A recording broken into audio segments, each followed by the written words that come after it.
So a very good afternoon to one and all present here. So today I am going to present the demonstration part of our model Brahma 2D. So in this session we will be mainly discussing on the grid generator. So how it has been developed and what are its utility and how we can have the grid. So before starting, let me just tell, while we perform any hydrodynamic modeling study, so we need to have a computational grid. Then only we can, otherwise where we will simulate our model.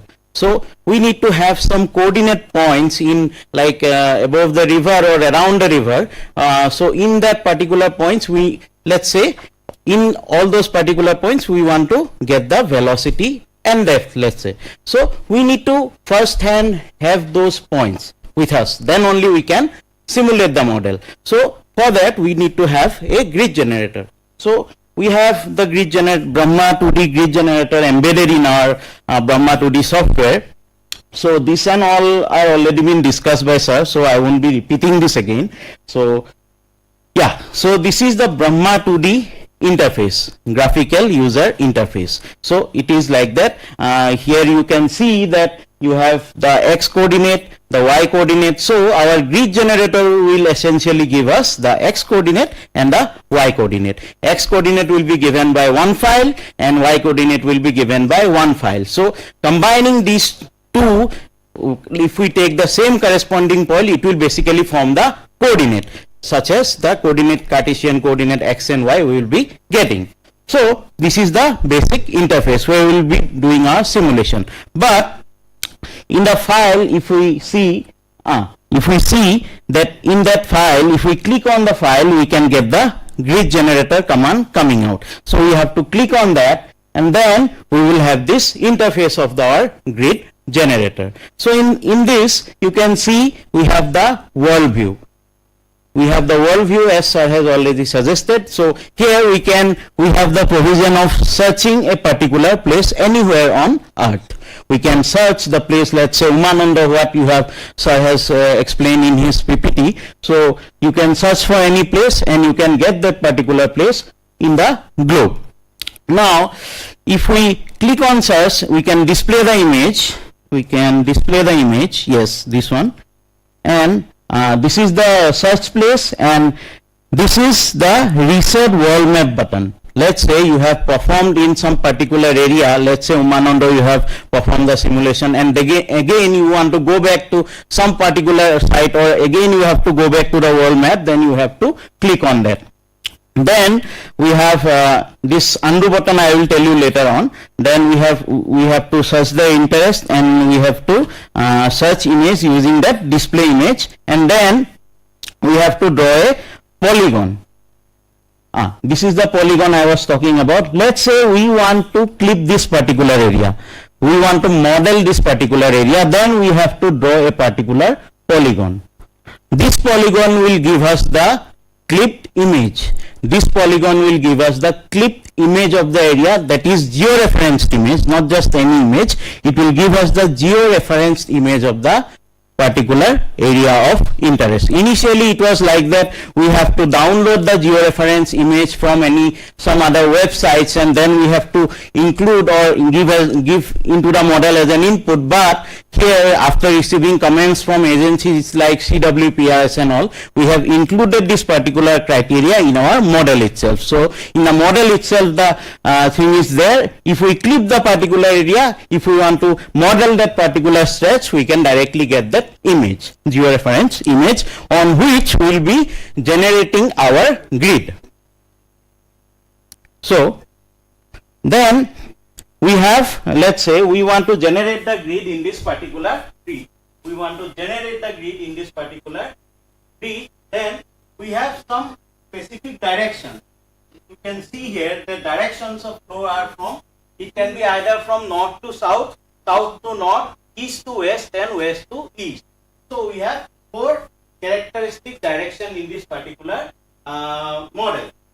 So let's say we have to draw some grid lines or polygon lines or some lines in our around the river. Let's say we want to have the grid in this particular region, then we have to always start from the left bank.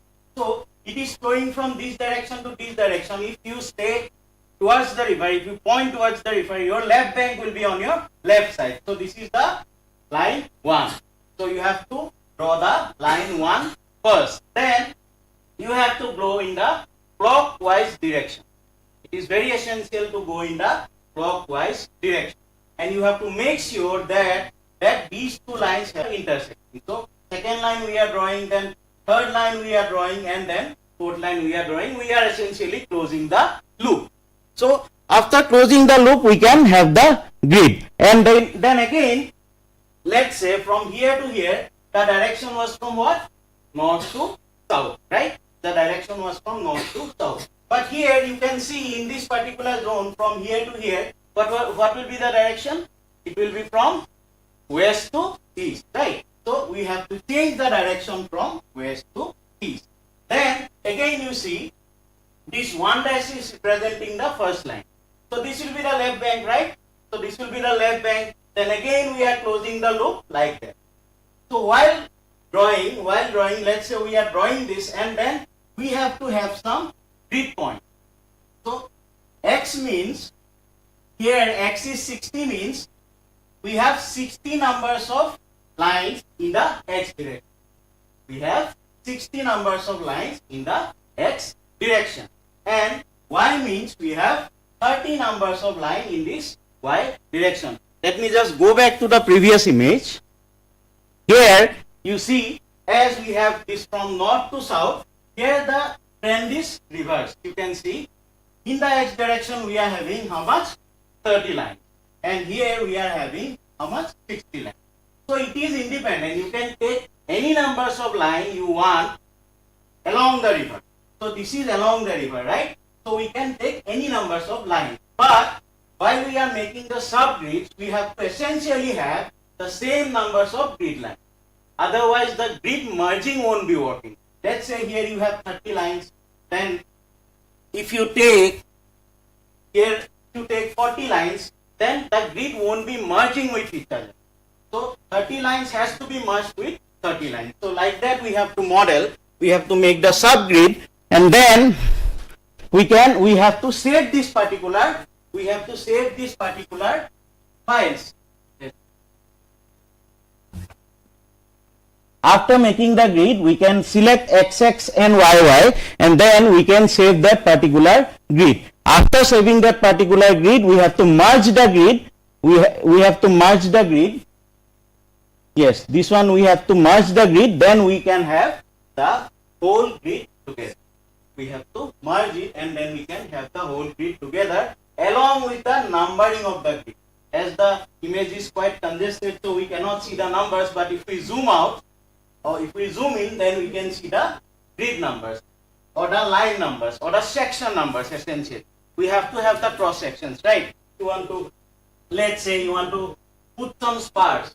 If you want to put some spars, porcupines or vegetation somewhere along the cross section, you need to have the idea in which cross section you will put that particular structure. So this numbering will essentially help us to put in that particular exact location. Then we have a button called get DM. We have a button called get DM.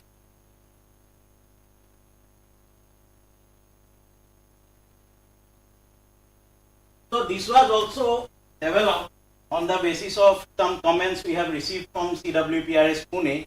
So they were insisting that if we can get the direct DM directly, so it would be very beneficial for us. So we have integrated this particular button very recently. So if we, let's say we have clicked that particular area, and based on that particular area, this code or the software will click the DM directly. On that, based on, we have drawn the polygon in our previous steps, right? So based on that polygon, we can have the DM of the particular area. In this current scenario, we are having the provision of downloading the SRTM DM, so that it is kind of matching with the Google Earth. In Google Earth, what elevations are being shown in Google Earth. So we can directly download the DM. So DM will be downloaded and it can be stored. Yes. Yes. Then we can upload the DM. We have the provision of uploading the DM. After, let's say here there is two options. We can have the survey generated DM. Let's say some of you have gone to particular site and you have manually surveyed the site. The land survey, water survey, everything you have done. So after doing the land survey, you have effectively constructed a physical or the actual DM of the particular area. If you have the actual DM, then you will be uploading the actual DM because that would represent a more clear or more accurate scenario. But we have the provision that even if we don't have the actual DM, we can create a survey generated DM. We can create a survey generated DM. Survey generated DMs are mainly essential in areas where surveyors or any other equipment does not essentially, we cannot go there or it is kind of inaccessible. Those are actually advantageous in ungauged areas. Let's say in Arunachal Pradesh, if you want to go some site near Mayodhya and all, there is a very narrow gorge and you cannot go, you cannot access that particular area. Even drones and all are kind of risky. Taking drones and all are also risky in such areas. So in such areas, survey without survey generated DM is very important. So if you upload the DM, the code will ask that enter the projected coordinate reference system. This is EPSG code. The EPSG code is 32646. So this particular river, we all know that if we see our river in UTM zones, we see different zones like 45 knot, 46 knot, 47 knot, like that. So 326 represents the northern hemisphere. Okay, 326 represents the northern hemisphere and this 46 represents the zone. So 326 means N and 46 means the zone. So 46 N is the zone. Suppose you want to model the Teesta river in West Bengal, then you have to put 326 45, I guess, right? It is in 45 north zone. Suppose you want to model some rivers in the southern hemisphere, then you have to enter 327 and then you have to accordingly see in which zone that river comes and you have to accordingly put that in that code. So you have to click on OK and then you have to extract the elevation. Extract the elevations mean we have already generated the grid, right? X and Y we have already saved. We have already got the merged grid. So at all points, while we will be going to simulate the river, at all points of the grid we need to have some elevation, right? At all points we need to have the elevation so that the arrays are matching. So if we have some 3000 points, we need to have 3000 points of elevation. So accordingly, this code, what it does, like DM which we have uploaded, from that uploaded DM, accordingly in the all the coordinates, it will extract the elevations. So this is what we have to do if we have the survey generated DM. And likewise, you will get the files. Yes. ब्रह्मा टू डी खोल के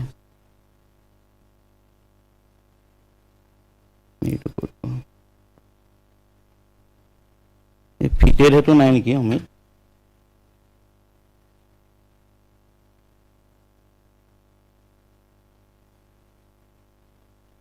that without survey generated DM part is I think missing here because there I don't know where.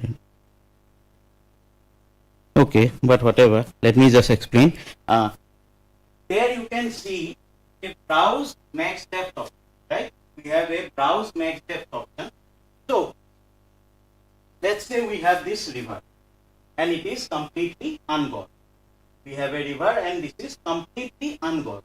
So we want to get the bathymetry data without doing any kind of survey.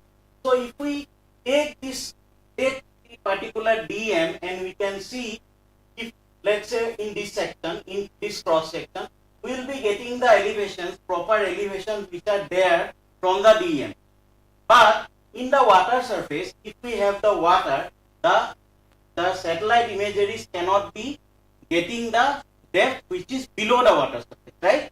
If we take the DM, the satellite imageries cannot be getting the depth below the DM.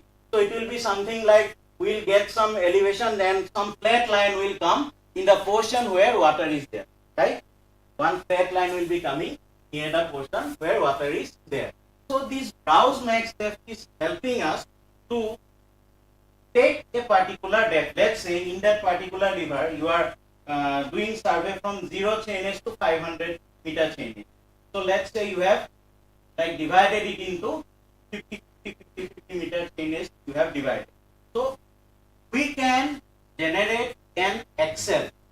We can generate an Excel where maximum depth of the river has to be put. Maximum depth of the river has to be put. Let's say in 0 chainage the maximum depth you know to be 5 meters, and some downstream let's say maximum depth is like 5.5 meters or 6 meters, 7 meters like that. So with some slope the river will be flowing. So this will help us to fit the file. Sir has already mentioned in his PPT that one flat line was coming and some like bathymetry we were fitting in using our Brahma model. So it will essentially give us the depth. Till what depth we want to get our bathymetry fit. Otherwise there is no like specific limit that till what depth you will be fitting. Some depth has to be there. So this can be obtained very easily. Let's say you take one local personnel or something, someone like that, one local fisherman, you can go through boat and you can just near the middle section or where maximum depth is there, around 50 meter, 50 meter, you can take a bamboo and you just insert it and you can get the maximum depth without the hurdle of taking the sophisticated instrument like ADCP, LiDAR, all these things, or echo sounder. These things you need not carry. So it will just give us a brief idea of how the bathymetry will change along the river with a particular slope. So this will help us in modeling the Angos side. So then again we can extract the bathymetry according to the maximum depth, and then we can plot the final bathymetry profile. So while we will be doing the hands-on, it will be very clear to you how we will get the extracted bathymetry, how it will get fit in the, let's say it is, the river is going like this, it is meandering like this, right? So here the depth has to be maximum and here the depth will be minimum, right? In the straight portion, essentially what happens, the central section is having maximum depth. But here the outer bank, near the outer bank, the maximum depth should be there. So in our model, it is fitted like that. That the curve will be fitting so that the outer boundary will be having maximum depth, and here the depth will gradually reduce. So while we will be doing the hands-on, it will be very clear to you how we can estimate this particular or we fit this particular bathymetry profile. This is very essential, especially for us. Like we always crave for bathymetry data. What kind of bathymetry will be there? Like we don't have data, we have to do the bathymetric survey, then only we can do the modeling and all. But with this exercise, even if we don't have the bathymetry data, we can directly get the bathymetry data or some rough approximate bathymetry using our Brahma 2D grid generator. So that is all from this grid generator part. So while we will be, yes.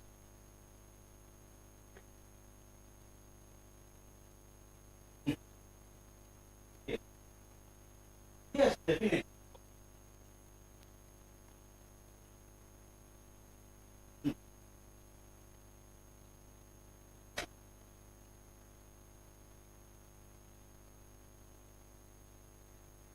Yes.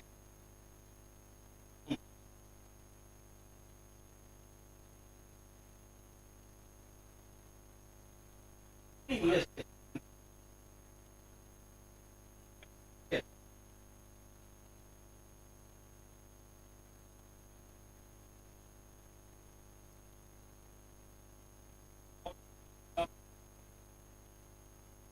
If we take the ADCP,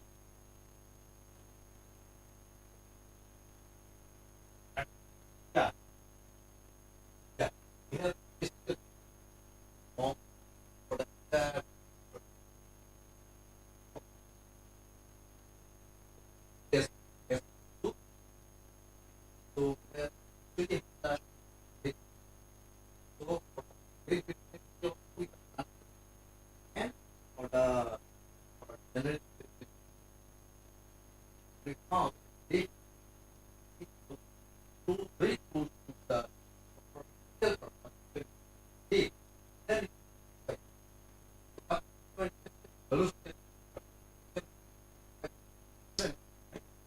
Depending on when that EM was, so because based on the DEM, when you are going for the DEM based, when it was depending on that time, you can have the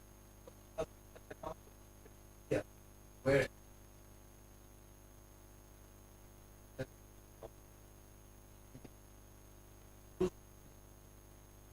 this part real design here retaining for that you can that very word then go for real depends on your partner. Instead of just assuming some rectangular channel or regular paraboloid, it is better to have like a like near approximate bathymetry, so that will be more helpful than. Yes. So this is all about like the grid generator. So we can have a hands-on session after that, and I'll be helping you with the simulation, how you can do the simulation and all.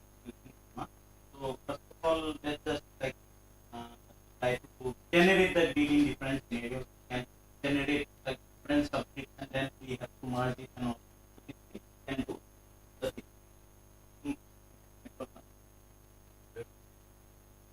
That I don't know.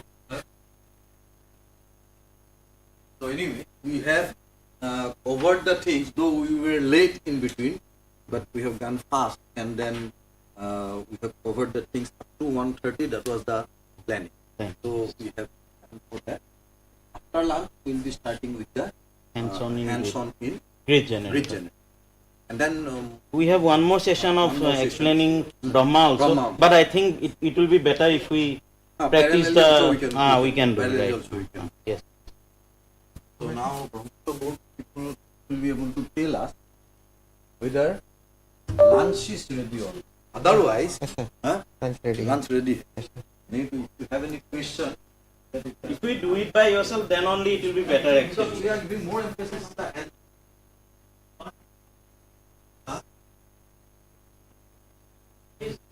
Try